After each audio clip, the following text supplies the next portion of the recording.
Joe Man 代志大条，台湾新闻 completely 疯掉了 as one of Taiwan's biggest YouTubers gets busted for cannabis. Now, this has sparked a debate amongst Taiwanese netizens, not only about whether or not it should be legalized, but more importantly, is it addictive? How exactly does cannabis affect your body and your brain? Well, today, we have an interesting interview from the Vice Chair of Clinical Affairs in the UCLA Department of Psychiatry, Dr. Thomas Strauss, who shed some light on the seemingly controversial topic. It's pretty common people are using cannabis for their mental health. A retrospective analysis of about 7,000 patients found that patients were using anxiety and depression, and they found clinically significant improvement in their depression and anxiety score beyond a 12-month period. So potentially there's some benefit that people are reporting using cannabis for their mental health. Now, on the other hand, other things have been shown, like Dr. Larissa Mooney here at UCLA, also worked with some people at USC, found that a reduction in cannabis use was associated with reduced anxiety and depression over time. It's kind of a mixed bag, maybe not. What do you think? I feel pretty strongly about this one, and certainly I and other people have patients who are absolutely convinced that cannabis helps them with their mood or anxiety disorders, and I will never convince them of the contrary, and there may be individuals for whom that's true.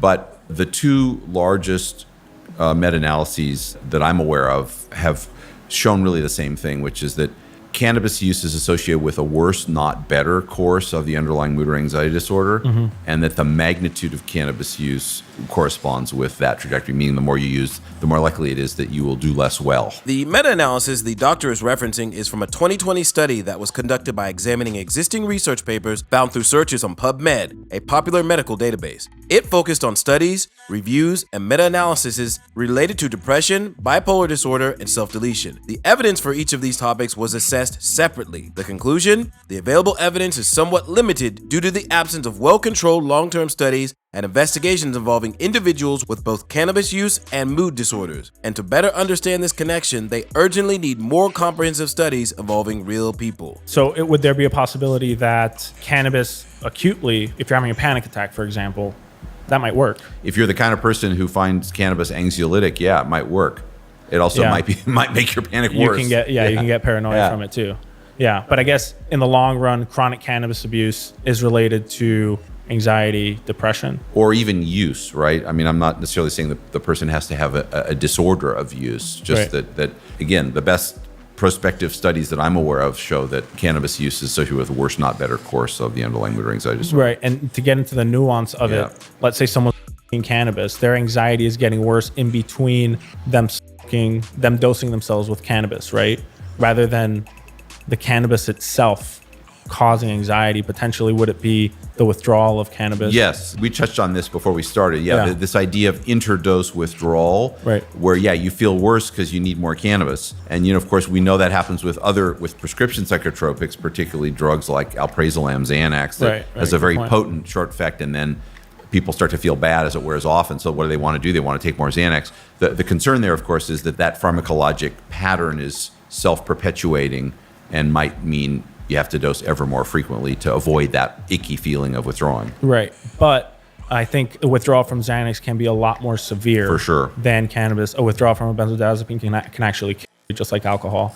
Whereas, fair point. Whereas cannabis withdrawal hasn't been shown to lead to anything other than maybe anxiety, depression. And a lot of these things that can be functionally debilitating but won't actually lead to death. So in short, when it comes to using cannabis during a panic attack, it's a mixed bag, yo. And the adverse withdrawal effects can be similar to that of Xanax. Now, the doctor is about to address the ultimate question. Is cannabis addictive? Yeah, but you touched on something important that's implied in what we discovered. It used to be asserted that there was no such thing as physical dependence on cannabis, and there was no such thing as a cannabinoid withdrawal syndrome. Yeah. And that's clearly not true, although on the spectrum of withdrawal syndromes, as you said, cannabis withdrawal is pretty mild compared to opioid or benzodiazepine or alcohol withdrawal. Right. Well, I mean, personally, whenever I'm thinking about, okay, should this stuff be given to people or not, is it addictive? right? And we kind of already alluded to that before. And I looked up an NIH model of addiction. Whenever you're thinking about whether a substance is addictive or not, think about this NIH model, and it's sort of a triangle. One point of the triangle is binge intoxication, right? So can this substance increase dopamine in your brain, right? And we know that cannabis can increase dopamine in your brain.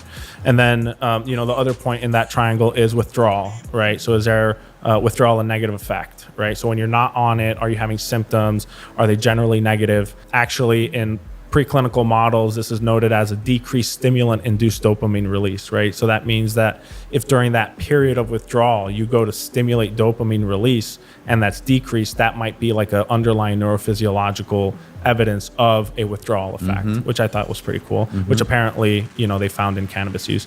And then, after the withdrawal, is there a preoccupation and anticipation? So AKA, are you craving it, right? And given that model, they think that, cannabis fits the bill for an addictive substance. What do you think? I think that it seems correct. Yeah. And again, it may be this in part in reference to earlier conversations we've had today, but it may be less risky than some other substances. The withdrawal syndrome may be less uncomfortable and less dangerous. There may be ways on a spectrum that you'd be worried about a little less than benzodiazepines or opioids, but it's not nothing. Well, it seems like the jury is in. Cannabis, although not as dangerous as many other substances, can be addictive. And the Stanford neuroscientist turned podcaster Alex Huberman also had some very interesting things to say about its effect on the brain, especially in young men.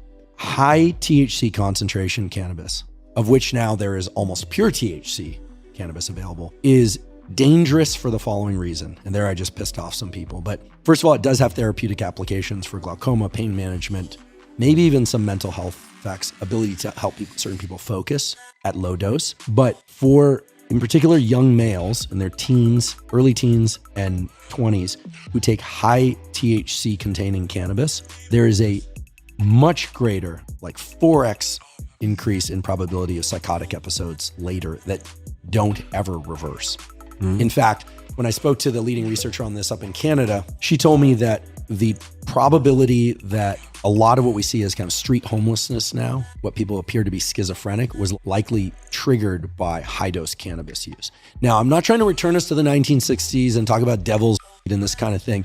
It is clear that cannabis has therapeutic benefits, but very high potency THC cannabis can be a problem. Yeah, it's interesting how the proponents of cannabis, which there are a lot of smart people in cannabis medicine, including a lot of MDs, always say it's not as bad as alcohol, which to me is just a ridiculous argument. I mean, to say that something is not as bad as alcohol implies that you have to choose one or the other. I think that cannabis has been very beneficial for a number of adults who are through the so-called critical period of brain plasticity, so older than 25. They need some way to quote unquote take the edge off in the evening. They'll do an edible on the weekend, this kind of thing. That is not what we're talking about in terms of psychosis. We're talking about kids 12, 13, 14 taking a, like a bong rip or in a joint or vaping a super high potency THC containing cannabis and just being high out of their gourd and feeling like it was a really good time, doing that 2 or 3 times. And then, and I've seen this over and over again, their parents reach out to me often, in fact, for whatever reason. And then you hear about this person being 17, 18, there's a failure to launch component, they're amotivated, they're claiming ADHD, they're basically a stoner who relies on cannabis to relieve anxiety and hasn't done much else in the last 5 years, or certainly has not managed to keep up with the mean. But I do worry a lot about these super high potency compounds. I worry about super high potency anything. So, take away from this what you will. And remember, if cannabis isn't legal in your country, you might want to follow the law, yo. Now I know. And knowing is half the battle. G.I. Joe!